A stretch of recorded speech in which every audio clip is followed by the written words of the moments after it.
Welcome to The Jump. I'm Rachel Nichols alongside our front office insider, Amin Al-Hassan, former NBA head coach David Fizdale. Yep. Coming up, is it safe to say James Harden is back on track after putting up 37 to snap the Rockets' 4-game losing streak? We will discuss that. First, though, we got some breaking news for you related to coronavirus.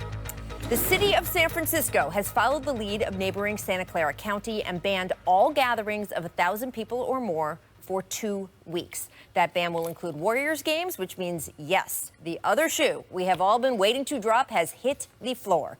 The Warriors plan to play tomorrow night's game against the Nets without fans. In a statement, the Warriors said, quote, "We will continue to monitor this evolving situation closely to determine next steps for future games and events. We appreciate the understanding and patience of all of our fans, guests, and partners during this unprecedented time."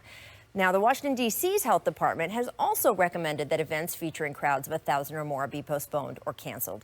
The Wizards have 4 home games scheduled through next Friday, including this Friday against the Celtics, so we're keeping track of that. But this may soon be taken out of individual teams' hands. The league's Board of Governors is scheduled to hold a conference call about 90 minutes from now, in which it will discuss how to proceed as the impact of this virus grows. League sources told our Adrian Wojnarowski last night that scenarios include all the way up to moving games to cities that don't have reported cases of the virus, which could include non-NBA cities. We could also see more or all teams hold games without fans. The director of the National Institute of Allergy and Infectious Diseases, Dr. Anthony Fauci, told a congressional committee today he would recommend the NBA not allow fans at any games. There's, of course, also the more drastic step available of suspending game operations for a period of time. All of these decisions would, of course, heavily affect league revenue, especially if games without fans extend into the playoffs. But the NBA has said the health of its players and fans will be its driving and primary concern. So, Coach, how would you feel or really approach if you are Steve Kerr tomorrow playing a game without fans and getting your players mentally ready for that? I think you still got to approach it as an important game for your team to get better. I mean, I think that's the bottom line, especially for Steve. He's got a young crew of guys. He's just trying to develop guys. You prepare them like it's any other game.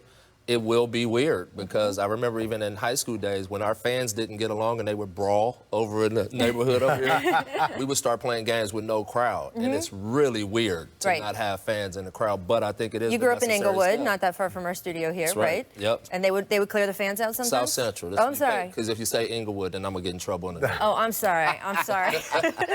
that goes into the Paul Pierce High School versus the York High School and the whole. See, I'm sorry. Okay. Start trouble. Right, but they would play. So you played some games without a crowd. Okay. And not tell the crowd where the site was or where you were playing at, so they couldn't follow the school bus and all of that kind of stuff. But this is a whole nother deal. You're talking about people's health that's involved in player health. And so I think the coaches got to go about it the same way, prepare their teams to try to win a game, and we'll see where we go from here. Yeah, you know, the funny thing is I was having this conversation yesterday at the Laker game with Eric Pincus from Bleacher Report, who's a big cap guy. And we're talking about if this becomes the norm across the league, what are the potential cap ramifications? Because you're talking about loss of revenue of gate, loss of revenue of concessions, parking, all that stuff.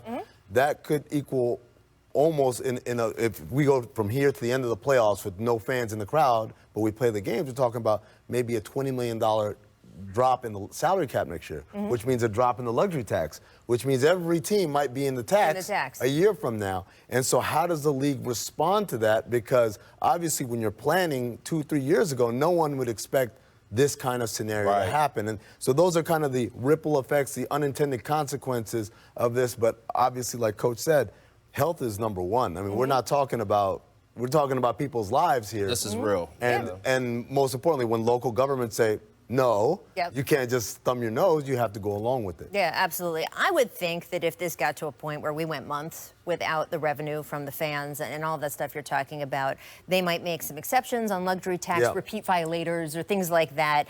That's all something that can get worked out over the summer once we get a handle on what this is. I think the hardest thing right now is for players to sort of get a handle on how to approach all this stuff. Because to your point, for the Warriors, they're not in the playoff hunt. They've been eliminated. You know, every game is just a chance to get better. But you have teams in pretty serious playoff races and races for seeding, and they're going to have that energy that they need. And you've heard players around the league over the last couple days push back, not because they don't want players or fans or anyone to have those health concerns, Matt, but just it's the idea of playing without fans just feels so uncomfortable to them. It's going to be a big thing to get used to because it's happening. Huge adjustment they're going to have to make. Summer League 2008. Thomas and Mack, big arena, nobody there. The last 2 games of Summer League. Oh, yeah. So everybody's the gone. The tail end when everyone's gone.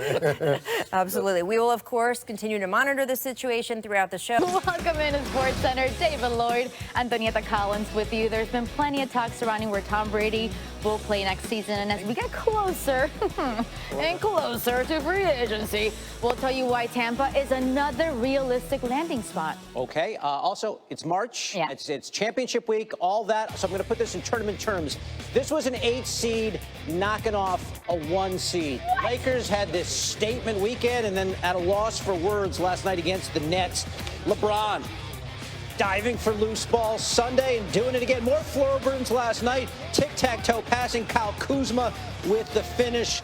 LeBron floor diving in a March regular season game in his 17th year. 29 points, missed a triple-double by 1 assist. But the Lakers in trouble. Last minute, down 3, LeBron puts it on the floor and then kicks it back to Anthony Davis, who had 4 threes in this game. We're tied at 102. Ensuing Nets possession. Spencer Dinwiddie is the go-to guy, rising up over Avery Bradley.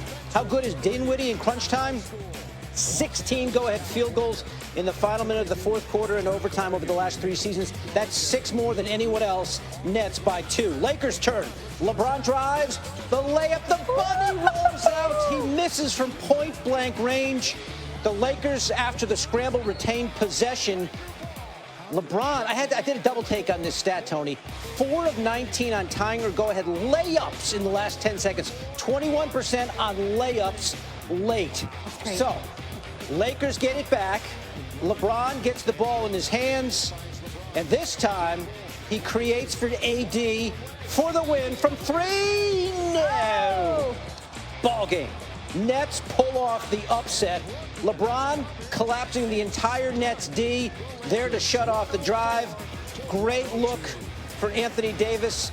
The entire Nets bench would get up and bark at him, including KD. See, KD doesn't want to look. Why is that? Okay, let's time travel back to 2015. Durant on the floor. Anthony Davis, the only buzzer-beating 3 of his career, over Durant. He kind of did a double clutch and somehow knocked down the 3 as the Pelicans beat the Thunder way back when. Let's bring it back to last night. Davis, much easier try this time, but he can't get it to go. Nets 104-102 winners. So the Lakers beat the Bucks and Clippers, then tripped up by Brooklyn, who are 2-0 under Jacques Vaughn. No regrets on that final play from LeBron. Great look, a great opportunity to win the game, and we just missed it. That's what the game is about. Sometimes you take the good. It's a make or miss league at times, but we had a hell of a look, and it didn't matter who was over there, AD, or he stepped up, took it, missed it, but it's okay. If Kuz was over there, KCP, Danny, whatever the case may be, the same pass would have been delivered on time and on target, and we'll live with the results. We just got to be better. We got to be better, and they played some good basketball. They made us pay on offensive rebounding. We allowed too many offensive rebounds. We had some careless turnovers in that first half, allowed them to get a lead, especially in that 3rd quarter. So we just got to be better and stay even keeled no matter what's going on.